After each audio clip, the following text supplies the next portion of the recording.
Welcome to this week's edition of Oregon Minute. Each week, OCA Media features a guest or community leader who shares information on topics important to you, our listeners and viewers. New weekly episodes are broadcast on our cable channels as well as on demand through our YouTube channel. Visit ocamedia.com for more information.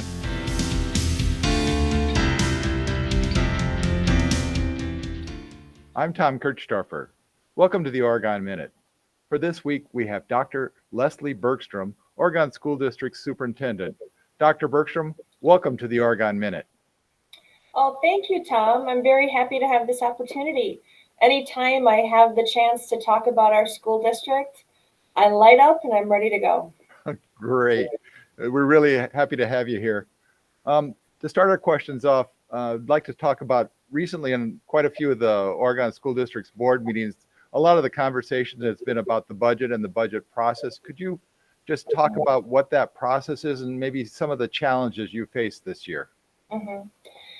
Well, I think that the process is significantly influenced by the challenges that we're facing. And I think that one of the things that's important for everyone to keep in mind is that the state budget had a 0% increase for schools in this biennium budget, right? So that's the next 2 years, a 0% increase in funding. And any of us who have done a household budget knows what it's like when costs go up, but the amount of money you have doesn't, right? It leads to challenges, and it certainly led to that for us. And I know many people really say that you should be thinking about how you can effectively use the one-time federal money that's sent to schools due to the pandemic. And we absolutely have. Those one-time federal funds have been used to cover pandemic-related expenses. ESSER 1 and ESSER 2 funding, it's really gone for things like Chromebooks for all of our students so they could access remote instruction, or renting outdoor classroom supplies so that we could have tented outdoor classrooms for students. Things of that nature is what we really utilized a lot of the one-time funding that we have spent thus far.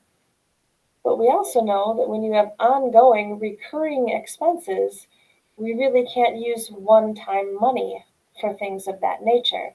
Otherwise, we are setting ourselves up for creating a budget, and when that one-time money is over, we have a big budget hole. And for a school district, the vast majority of our budget is about our staff. And we think that our staff is pretty wonderful. From our paraprofessionals to our custodians to our teachers, all throughout the district, we hold them in very high regard, and we know the community does too. And that's really what the majority of our budget is set aside to do, is to compensate those terrific people who do their job very well. Excellent. That's a nice overview. One thing that came up recently during I believe it was the November 8th school board meeting, there was some discussion on a number of topics, but one of the things you mentioned was the Panther Pledge. Yes. And it's a positive impact it's had for you. Just what exactly is the Panther Pledge? Thank you for asking. I think that's a really important question because it has had a really significant impact on our ability to keep our students in school. We really want them to be in school and not missing due to illness, and that means we have to create the safest possible environment that minimizes transmission, right? Transmission of COVID at school. So the Panther Pledge was developed by our communications director, Erica Mundinger. She actually won an award for the development of the Panther Pledge. And it's a series of symptoms that families of students and our staff should check every day before coming to school. So it's a list. If you have any one of these symptoms, stop, and you should not be in school today. Or if you have 2 of symptoms from this list, stop, you should not be at school today. And we all know that when we have things like a cold, so maybe a runny nose and a cough, many of us would come to school with a runny nose and cough, right? But in the time of the pandemic, those two things are also two possible symptoms for COVID. So the Panther Pledge was meant to help staff and students pause and really understand where their symptoms are coming from and whether or not they should go to school or stay home. And it's really helpful in the sense that a lot of times we think something is just a cold. And unfortunately, in the pandemic, it turns out that sometimes it's not just a cold. And that allows us an opportunity as staff members or as students and their families to perhaps have a COVID test administered before returning to school. And we think it's done a lot to decrease the amount of COVID within our schools. And certainly that leads to a decrease in the opportunity for transmission. Okay, that helped clears up some confusion we had about that when we first heard it. Another area that came up during the school board meeting, you mentioned that there's been a substitute teacher shortage.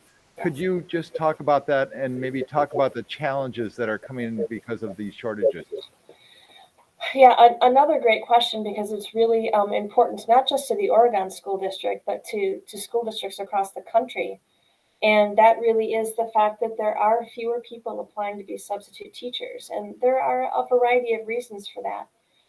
In the past, a lot of our substitutes were recent graduates of educational programs before they were able to go out and find their first job, or retirees who are willing to come back and fill in for teachers who are ill, and also people within the community who really loved to work with students and wanted the flexibility of a substitute teaching job. Well, in the situation we're in now, we know in the last decade or so there have been fewer and fewer people entering the field of education overall. Consequently, when people graduate from college with an education degree, they are often swooped right up into a school district. And they don't spend as much time substituting in the classroom, which is what I did when I graduated, 30 years ago, is I spent a year as a substitute teacher because that's what most people had to do before they were hired out of college. So that pool of people has really significantly diminished.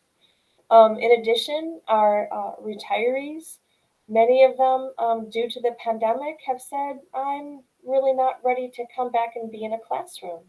And oftentimes they are also taking care of older people within their life and are also trying to protect those older people. So they have lots of reasons for not necessarily coming back to be substitutes when they are retirees. So the pool is diminished. Sure. Well, and that all sort of makes sense with everything we've been experiencing. Um, so what can the school district do to address this shortage? Well, we are doing quite a few things. And the first thing is we have hired building substitutes, which means, well, in the past, you would be scheduled sometimes the morning of, or if we knew about absences ahead of time, a substitute would be scheduled ahead of time. But they would go to different places all the time, depending on where they were needed. So now we are hiring building substitutes, up to two per building, who come in every day. No matter whether they receive the call the night before or anything like that, they come in every day. They're a part of the building. The students actually get to know them. So I think it's really beneficial on the relationship level, but it guarantees that there are people who are coming every day to help fill those class coverage holes. So that's one thing. The next thing is we've really encouraged our paraprofessional staff to get their substitute teaching license.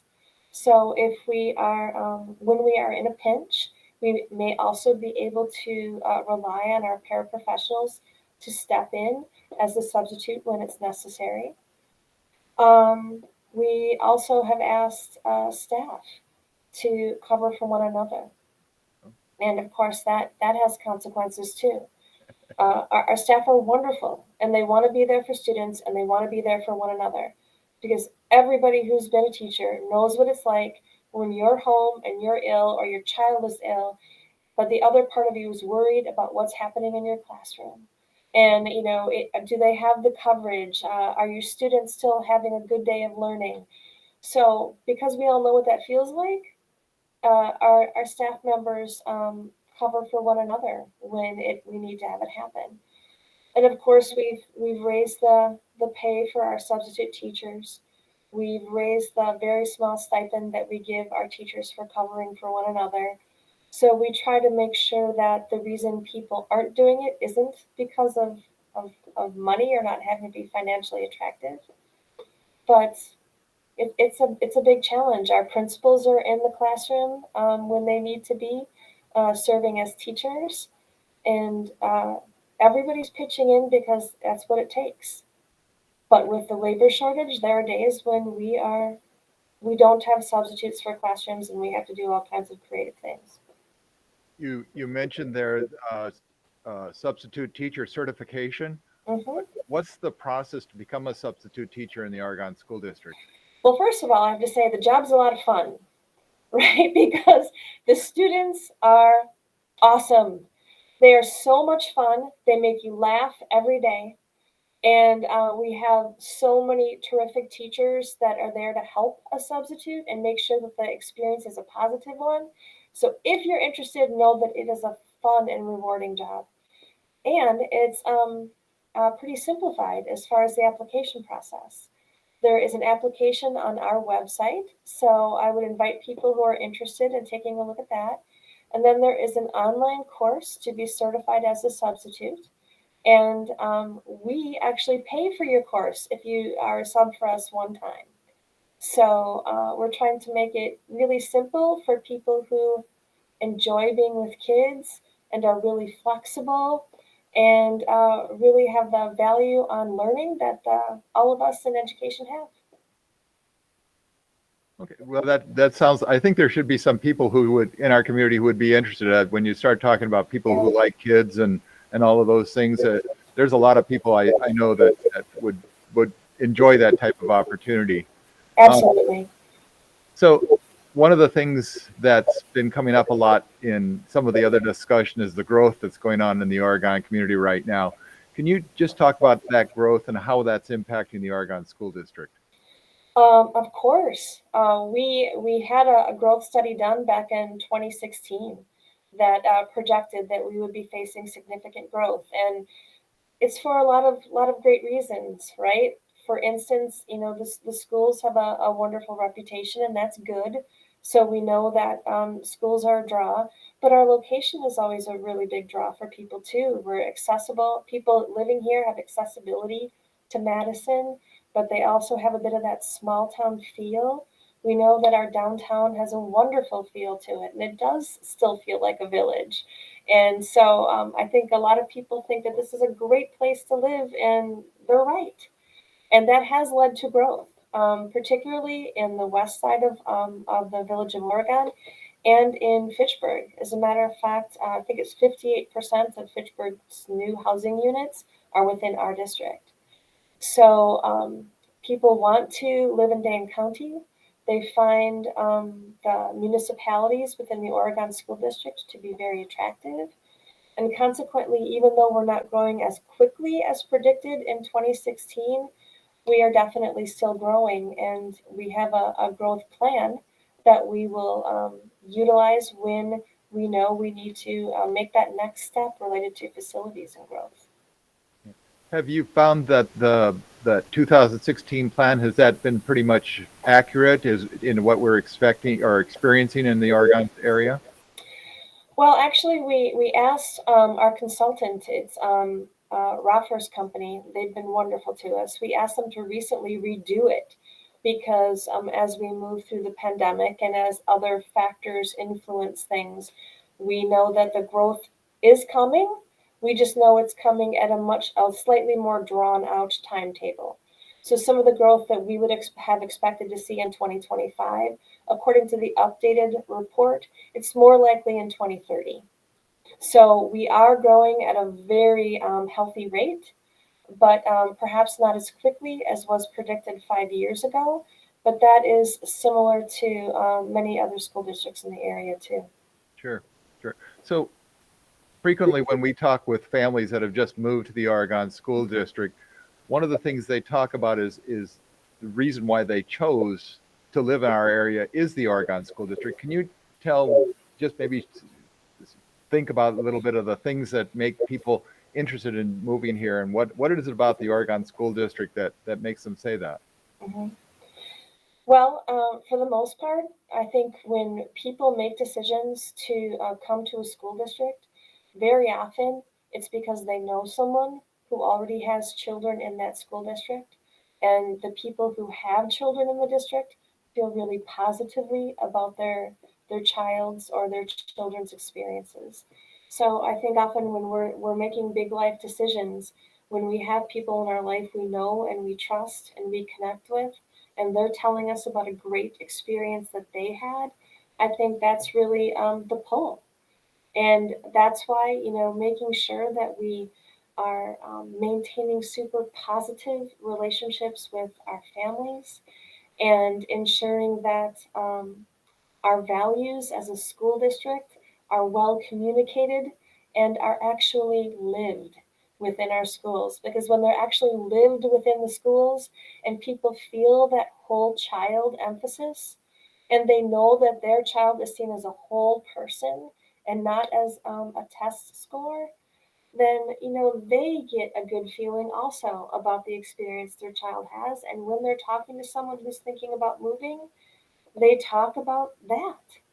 And that's honestly, I think, a good reason for the growth we've seen within our school district is that the people who are here um, feel like their child is seen and heard and cared for, and they're growing academically and social emotionally too.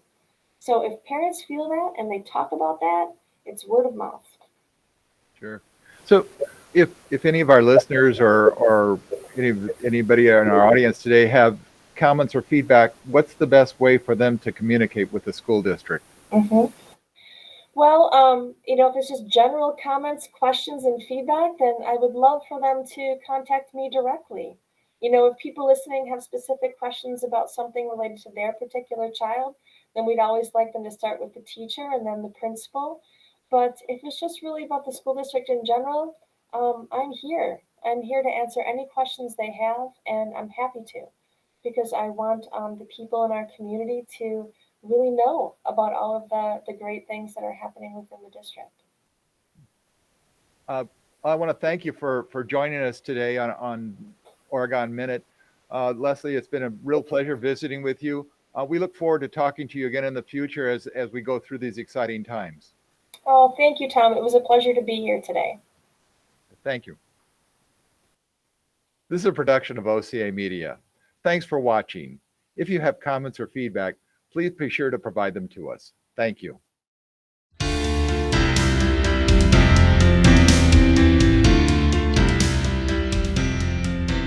You're watching OCA Media, your Oregon Community Access Station.